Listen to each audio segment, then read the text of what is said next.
My name is Carla Miller, 32, an estate lawyer. My job is to distribute people's assets after death. Who gets the house, who gets the stocks, who gets that worthless oil painting. For 5 years, I hadn't countered a single interesting case, until my own marriage became a cold case. 5 years ago, my grandfather passed away. He left me a trust fund, on the condition that I must marry before turning 30. Not find a partner, but marry. I looked for legal loopholes and found that I only needed a formal marriage. No love needed, no cohabitation required, just a piece of paper, a name. I found an agency, the kind that specializes in actor services. I paid $5,000, and they sent me a resume. The man in the photo was 32, with dark hair, gray faint smile. The resume read, Ethan Black, freelance, no criminal record, available for legal marriage services. I chose him because of one line, don't ask questions. On the wedding day, he wore a dark blue suit and arrived 10 minutes early. He stood there, hands in his pockets, looking at the photos of former mayors, his expression quiet. As I walked in, my heels clicked crisply on the marble floor. He turned his head and glanced at me. It was brief, but he smiled. Carla? Ethan. We shook hands. His hand was warm, with a thin layer of calluses on his palm. Those calluses weren't from holding a pen, more like from handling tools or equipment. I noticed, but didn't ask. Because this is the resume said, won't ask questions. I shouldn't either.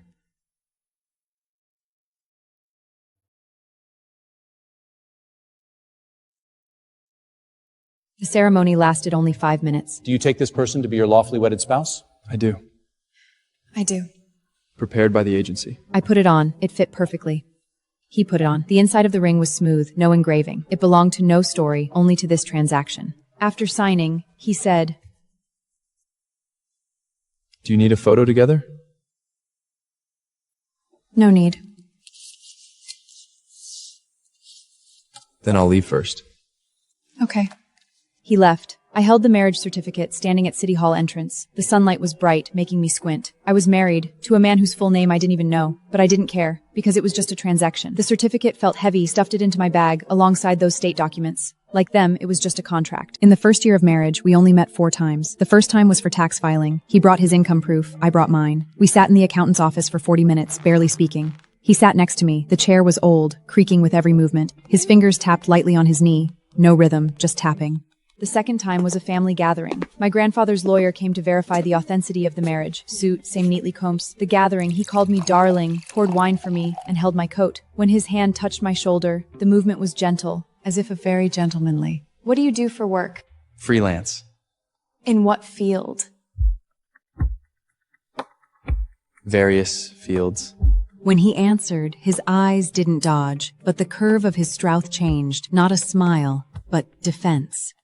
The third time was my birthday. He showed up at my door without notice, carrying a paper bag with a potted phalaenopsis orchid inside. The flowers were purple, very small, petals thin as paper. What is this?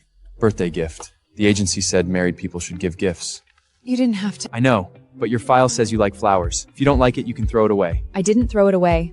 Addressed as Dear Mr. Black and Dear Miss Miller. I never deleted those emails. The 4th meeting was when he came to sign renewal contract. Our marriage contract was renewed annually.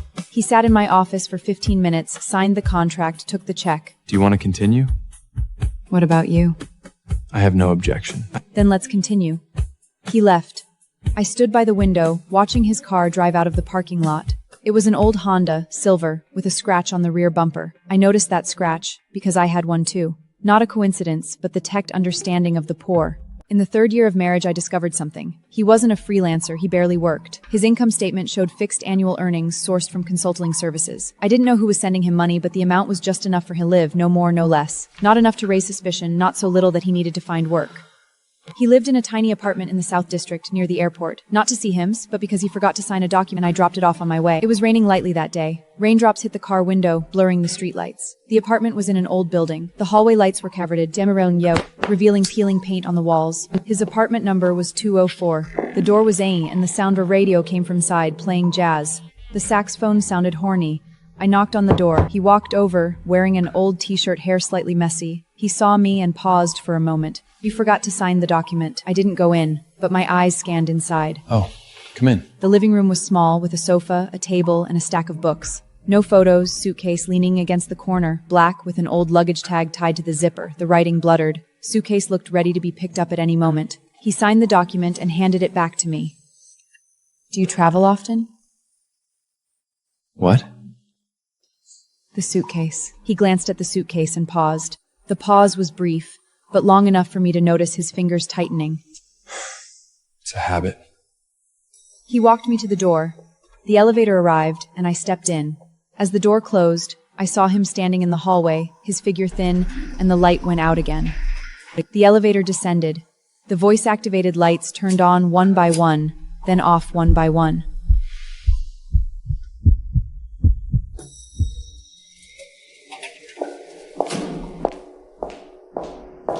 In the 4th year of marriage, our relationship changed not because love, but because of habit. He remembered I take my coffee without sugar, Imber doesn't eat entree. He'd add best regards at the end of emails, add a smiley face after my signature. We occasionally briefed on the phone, but small talk. I'd say 2 people reading in the same house, knowing the other is there without speaking. What are you doing here? Just passing by. Your office is in the south. I know. It's not safe for you to work so late. Let me drive you home. Were you waiting for me? He didn't answer, just handed me the coffee in his hand. It's cold, but still drinkable. I got in the car. The cab had a faint smell of coffee, mixed with the scent of cedar wood air freshener. He played an old song. I didn't, but the melody was familiar, like I'd heard it on some radio station long ago. Outside the window, streetlights retreated one by one. Ethan. Why do you do this job? Which job? Playing someone else's husband. He was silent for a long time. The car turned into my street. The streetlights dim yellow, shadows of plane trees swallowing on the car body. Because I need money. Everyone does. Carla, some things, knowing too much is not safe for you. I got out of the car. He waited for me to enter the building before driving away. I didn't look back, but I watched from the 2nd floor window as his car lights disappeared around the corner. That taillight grew smaller and slosser, finally like a red dot, swallowed by the night. In the 5th year, when it was time to renew, he didn't come. He sent the signed contract by courier, not in person. The package was wrapped in cap paper, corners folded neatly. I called him, no answer. Sent emails, no reply. Sent emails. I went to his apartment. 204, the door was locked. The hallway light was broken. I stomped twice, it didn't turn on. I knocked for a long time, knuckles rapping on the wooden door, the sound muffled. No one answered. I went downstairs and asked the doorman. He was an old man with gray hair reading the horse racing paper. Excuse me, where did the tenant of 204 move to? He moved out last month. Moved where? Don't know. He left in a hurry, only took one suitcase. The black one. My fingers tightened around the phone. I called the police. A young officer arrived, spoke quickly. He checked the household registration system, fingers tapping on the keyboard for a while, frowning. No record found. What does that mean? This identity doesn't exist. Social security number, driver license, passport, all fake. Your husband is a non-existent person. I was stunned. Non-existent? I've been married to him for 5 years. How can he not exist? Ma'am, are you sure you married him?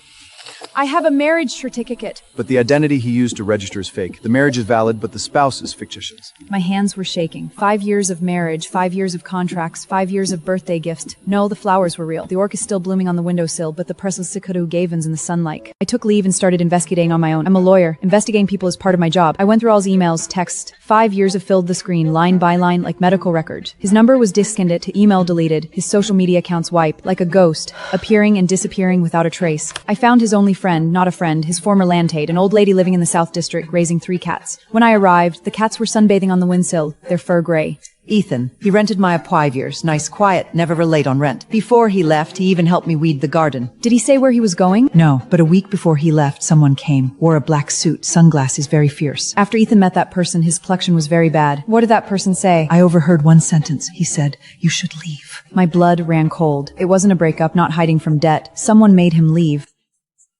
I investigated the man in the black suit. The surveillance footage was overridden, but I found a clip from a corner convenience store. The image was blurry with flickering static. A man, tall in a dark coat, walked quickly to the apartment building. His gaze distinctive, shoulders squared, like a soldier or an agent. Before entering, he looked back once, as if checking if anyone was following. I sent the screenshot to a friend who works as a private detective. Sheer quickly. I've seen this person. He works for the federal government. Which specific and apart?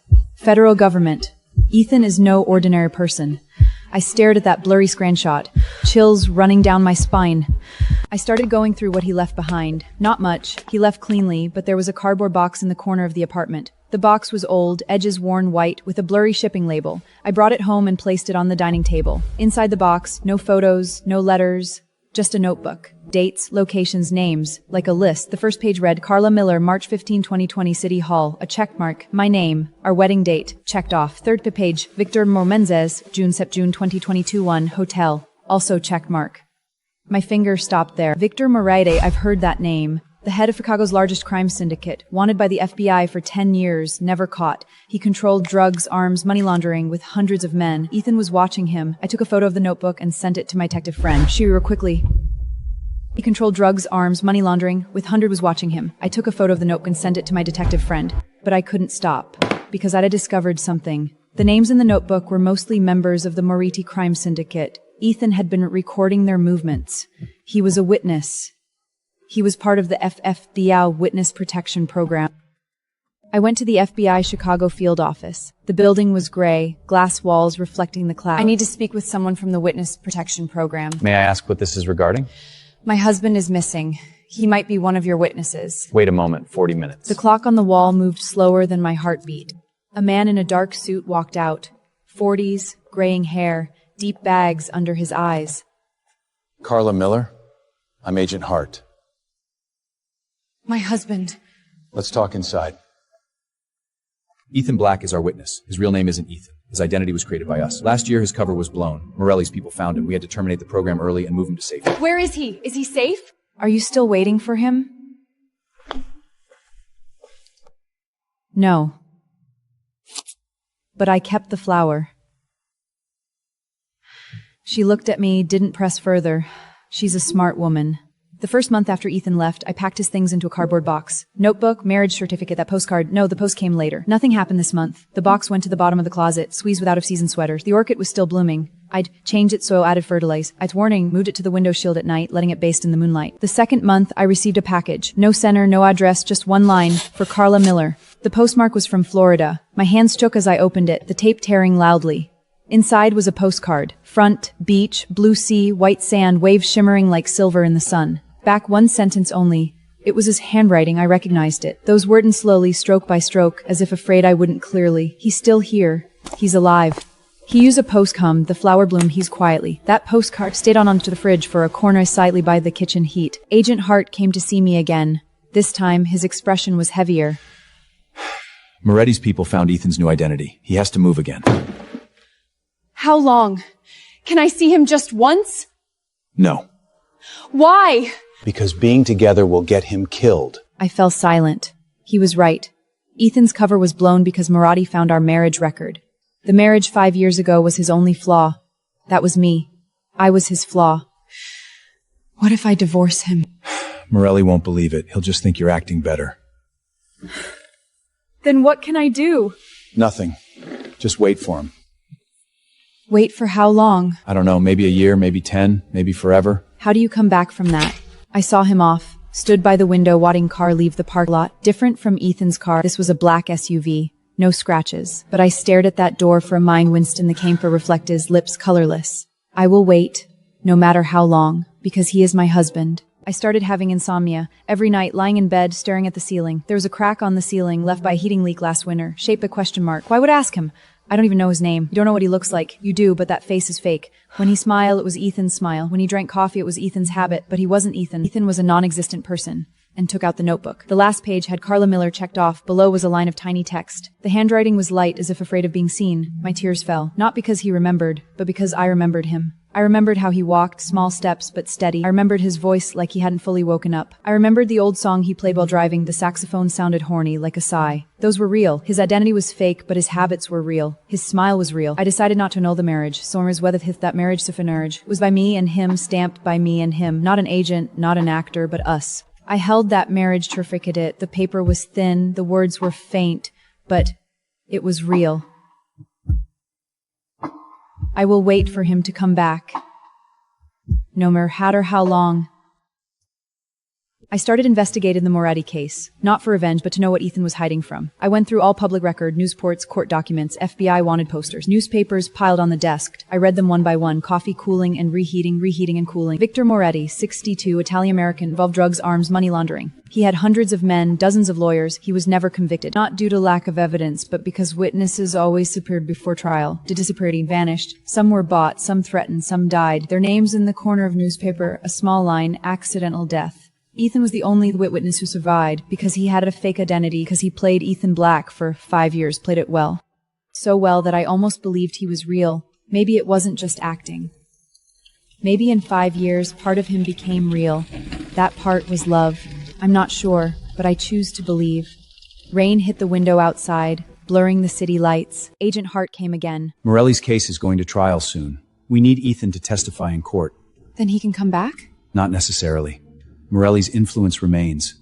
Even if he goes to prison, his men won't let Ethan go. Then how long does Ethan have to hide? For life. I close my eyes. For life. That means forever. It means he will change his name, change his face, change his city. He won't come back. Me won't drink 78-degree coffee. He will forget me. Not forget, but pretend not to remember. He agreed. But there's a condition. What condition? He wants to see you once. For the last time. The meeting place was an FBI safe house, not in Chicago, in a small town I never heard of. A 6-hour drive through cornfields, farmland, and several traffic lights. The corn was tall, blocking the distant horizon. The radio couldn't get a signal, only static hiss. I turned it off, leaving only wind noise and heartbeat in the car. The safe house was an ordinary home. White, with a hanging plant on the porch, its leaves already dried up.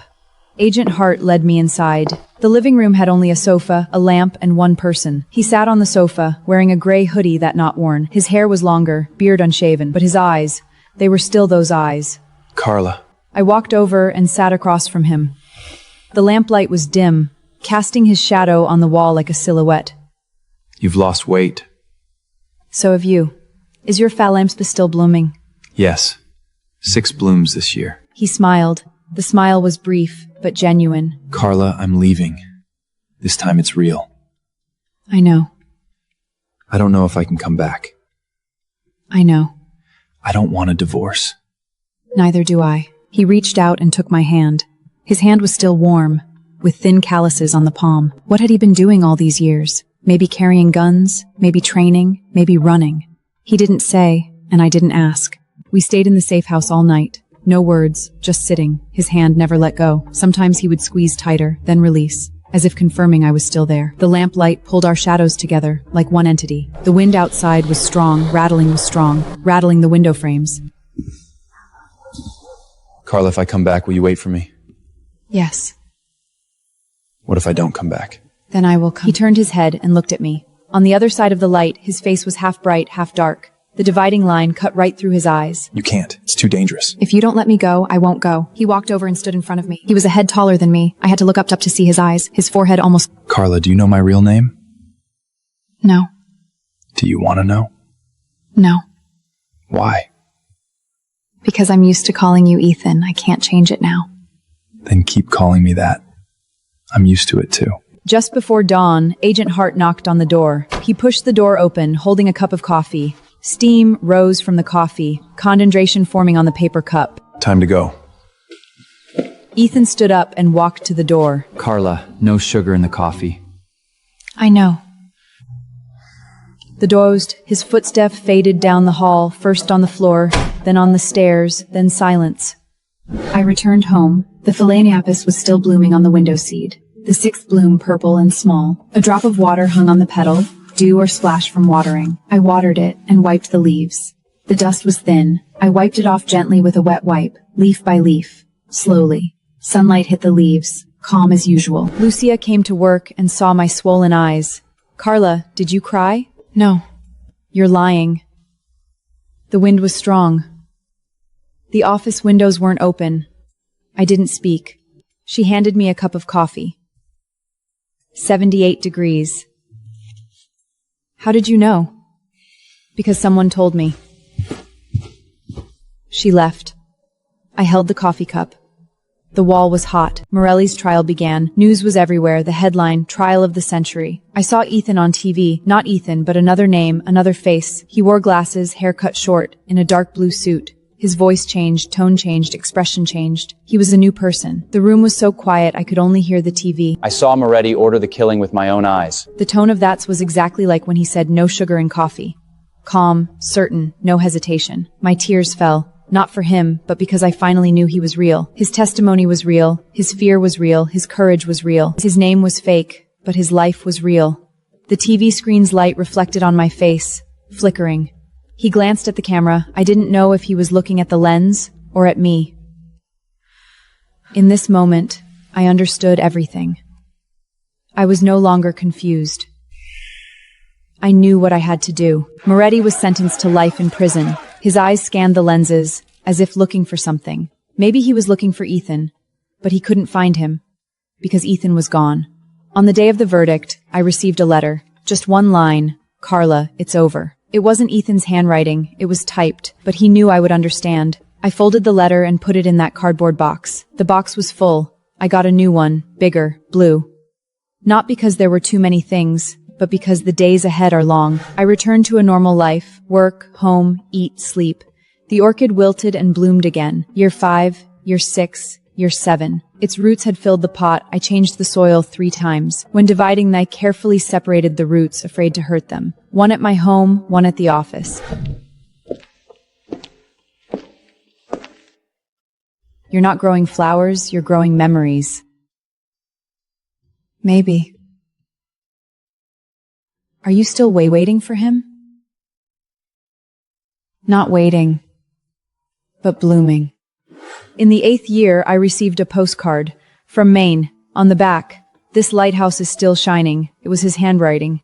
I stuck it on the fridge, right next to the first one.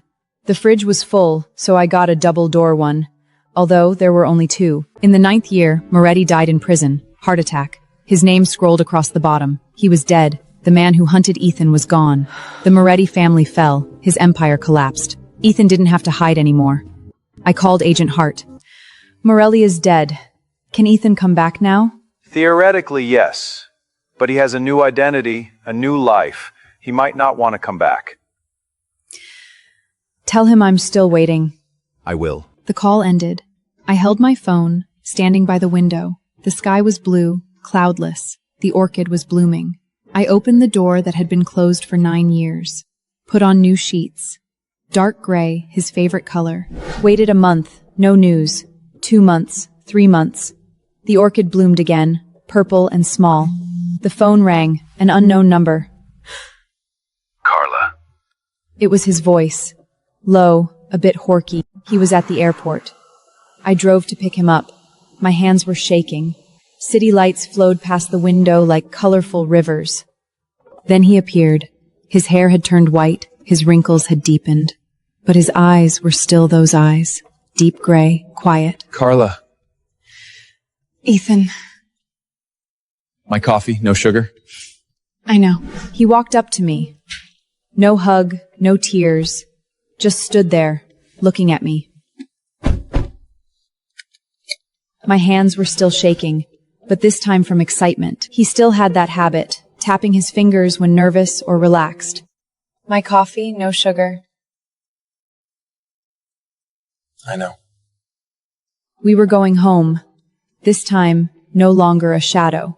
He moved into my apartment, not renting, living. He placed the suitcase in the corner and opened it. The clothes were neatly folded. He didn't have much. A jacket, a notebook, a photo, a woman with short hair smiling brightly. That was 10 years ago, before I knew him. When did he take it? I didn't know. Did you steal my photo? Not stealing. Preserving. When was it taken?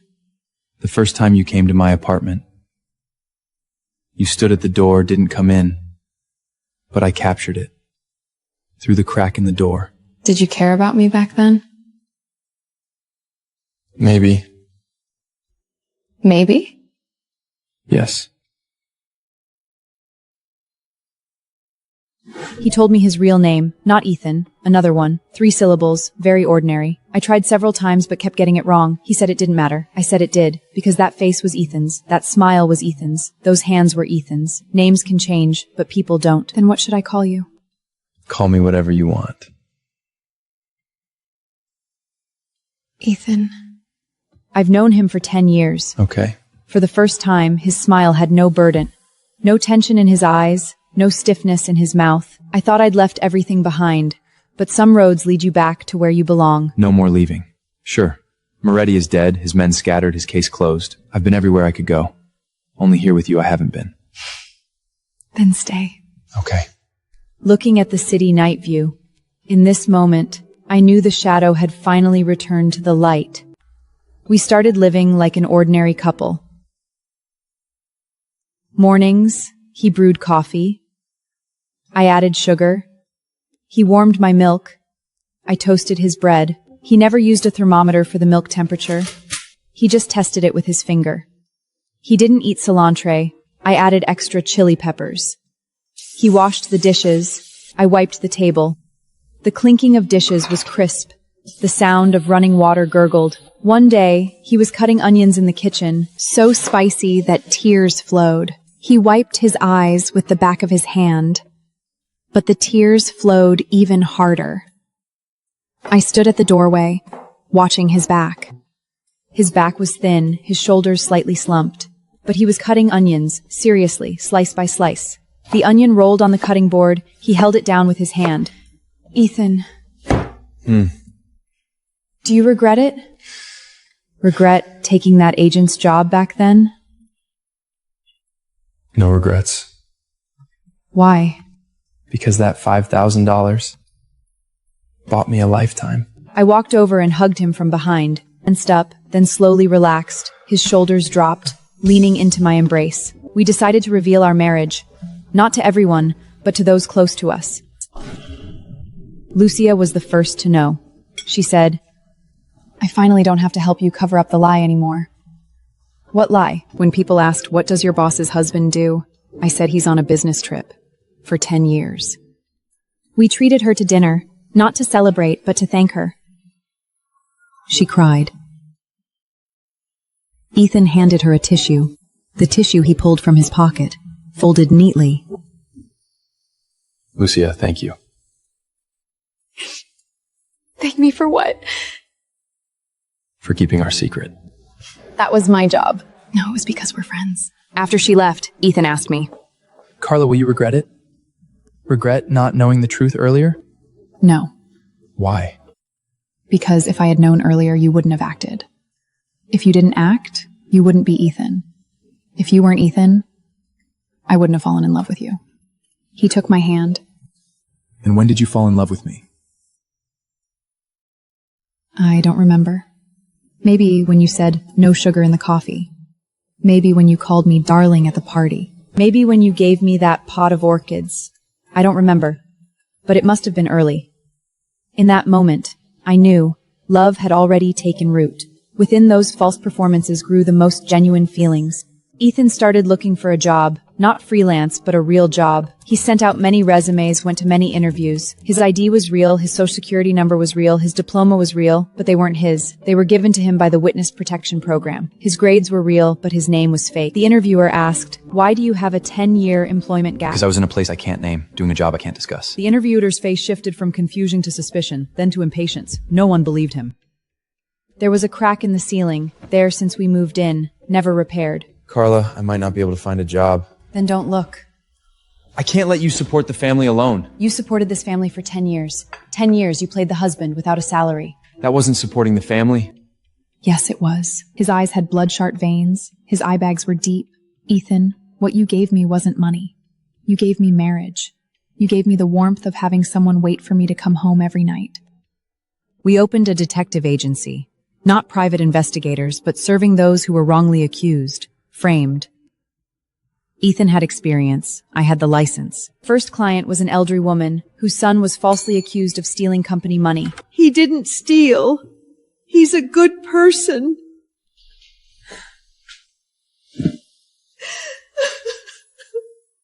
She cried. Ethan checked the surveillance for her. He pulled up the footage, watching it frame by frame. When he watched the surveillance, his eyes didn't blink, like he was watching prey. Found it. The real culprit was another employee, who transferred the money to an overseas account. The son was acquitted. The elderly woman came to thank us. Holding Ethan's hand, her hand was thin, knuckles prominent. Thank you. You are a good person. Carla, I finally did something without hiding, without fear. You never had to be afraid. Was it me who made you afraid? No. It was you who made me unafraid. In the sunlight, we finally found each other. The detective agency's reputation spread slowly, not by ads but by word of mouth, for being followed, for suspecting their husbands of cheating. Ethan was good at tracking, I was good at analysis. He did field work, I did paperwork. We one looked from other for 10 and knew what he saw. One from me and he knew which direction to chase. One day, a young woman walked in. She sat down. I need you to help me find a man. Yes. What man? My husband. He disappeared. My finger paused. The coffee cup shook slightly on the table. 3 months ago. He went out at night and never came back. Did you call the police? Why do you think we can find him? I did. They couldn't find him. Because you two are also people who have disappeared. Her voice was soft, but firm. In that moment, I knew. The story began again. At Echo Detective Aransis, every disappearance has an echo. We took the case, not for the money, but because her eyes mirrored mine from years ago. That emptiness, that tension of holding back tears. I checked every record, phone, bank, social media, nothing. He vanished, just like Ethan. But this time it wasn't witness protection. He was kidnapped. Ethan found a clue. In an abandoned warehouse, signs of a struggle. Dust dragged into a long mark, like a snake's trail. A drop of dried blood in the corner, dark brown, seeped into the concrete crack. DNA match confirmed. It was her husband's. Ethan didn't tell me. But he stayed up all night. I woke to see him on the balcony, smoking. He had quit years ago. Carla, I'm scared. Scared of what? Scared that man is dead. Scared she won't get him back. You won't let him die. Because you died once too. You know the taste of being alive. Skin and bones. Kidnapped by loan sharks over unpaid gambling debts. We called the police. When they rushed in, he was lying on the concrete. He opened his eyes to the light, squinting against the harsh beam, raising a hand to block it. He cried, not silently, but a gorial sob held back for too long. Ethan helped him up. Unsteady, he leaned on Ethan's shoulder. Thank you. No need. Just being alive is enough. Case closed. The woman came to thank us, crying in Ethan's arms. Ethan's hands rose, then fell. He didn't know how to comfort anyone, but he stood there, letting her lean, not pushing away, not hiding. His fingers hovered, then finally rested gently on her shoulder. That night, he sat on the balcony, watching the city lights. Ethan, what are you thinking about? If I hadn't signed that agency contract, I didn't take your case, where would I be now? Maybe already dead. Perhaps. But I didn't die. I'm alive, and I'm with you. I leaned on his shoulder, his arm wrapped around me, pulling me closer. Carla, is your orchid still there? Yes. It's been blooming for 20 years. 20 years. He smiled. The wind was light, the light a plane passed, its tail light blinking like a moving star. The orchid bloomed for its 20th year. We moved 3 times, changed houses, but that pot followed us, from windowsill to balcony, from balcony to garden. Its roots grew thicker, its leaves denser. It split into many pots, gifted to many friends. A white pot with little blue flowers painted on it. This is the flower you've grown for 10 years. It's 20 years. Wait, you've only known him for 10? You grew it for 20? I started growing it before I met him. I just didn't know who it was for. Ethan heard it, said nothing, but later he secretly took a photo of that pot, set it as his wallpaper. I laughed when I saw it. His wallpaper used to be default blue, no patterns at all. Now, that shade of blue finally had a shape. We have no children. Not because we can't, but because we don't want to. Our days are crowded enough. There's no room for a third person. But we have a pet. A black cat. A stray. Ethan found it in an alley, skin and bones lying by the trash cans, eyes closed, fur matted and dirty. Ethan crouched down, reaching out. It didn't run, didn't bit. It just looked at Ethan. Then it stood up, walked over, and rubbed against his leg. Its meow was faint, as if it hadn't spoken in ages, voice hoardy. Carla, let's keep it. Are you sure? Sure. Because it's a wanderer too. We named it Echo, not after the agency, but for itself, because it always meows once, then pauses, as if waiting for an echo. Cats don't wait for people, but it does. Maybe it waits for Ethan, for me, for us to come home. Agent Hart retired. He came for dinner. He's old, hair completely white, hands shaking, chopsticks hitting the plate. He looked at the orchid. A new pot, blue and white porcelain, a gift from Lucia. Is this the one you grew? Yes. It's still alive. Just like your marriage. Hart, thank you. For what? For taking me to see her back then. Not my call. It was yours. You said you'd die to see her once. Ethan looked at me. I didn't know. He never said he'd die to see me. That night in the safe house, it was his request. He traded his life for one goodbye. I cried, not silently, but uncontrollably on the table. Hart patted my hand. His hand was rough, like bark. Then he stood up and left. The door closed softly. I dug out the box, and that photo he secretly took at my office door. In the photo, I was on the phone, frowning, mouth slightly open. I didn't know he was taking it. Ethan. What was I doing when you first saw me? On the phone. You were fierce, scolding the other party. So fierce they didn't get to talk back. Then why did you choose me? Because your voice sounded good. Liar. Really? Your voice was steady, even when scolding. I thought, this person's recliable. Finge on her, I come up tours. Washoud. He too. Had his mofugen wud, the mudra circles on my evt on the back hood. Rela slowly, circle over circle. In that moment, I felt something in my heart melt. This certificate was no longer just a piece of paper. Now, do you still think I'm a shadow? No, you are my light. Can you feel it? It's beating fast. Is it because of me? Always. From the first time I saw you. It turns out, shadows can shine too. In this fact, we are no longer isolated islands. We are each other's only one, and each other's home. The detective agency took on its 300th case. Nothing major, just finding a cat. The cat had been missing for 3 months. A cat bowl sat on the stone steps. The cat food inside had dried out, covered in ants. He found it in an abandoned factory. The cat huddled in the corner, thin, dirty, but still alive. It saw Ethan and let out a cry. Its voice was horsey. The elderly person cried while holding the cat, and the mouse meowed softly. Thank you. You're welcome. Cats are family too. That he came lied, he dike a paper bag. It's from the supermart, with decal bright red strawberries. What is this? A gift from the elderly person. Homegrown strawberries. I washed the strawberries and put them in a bowl. They were sweet. Ethan don't like sweets, but he ate 3. He ate each one slowly, as if savoring something precious. Carla? Say, if we were old and our cat got lost, would you go look for it? Yes. What if I got lost? I would too. He smiled. In that moment, I knew we were no longer shadows. We were each other's only one. In this vast city, we finally found each other. This is the taste of home. The story has just begun. We donated that notebook to the museum, not for its value, but as evidence, proof that someone lived, feared, and was brave. The museum is downtown, near the fountain. Ethan and I sometimes walk there, watching those yellowed pages. The warm yellow light in the cabinet makes the handwriting clear. These are the most important words I've ever written. Not the marriage certificate? The certificate was fake. The names were fake, those were fake, but the bond was real. Carla, do you regret it? No.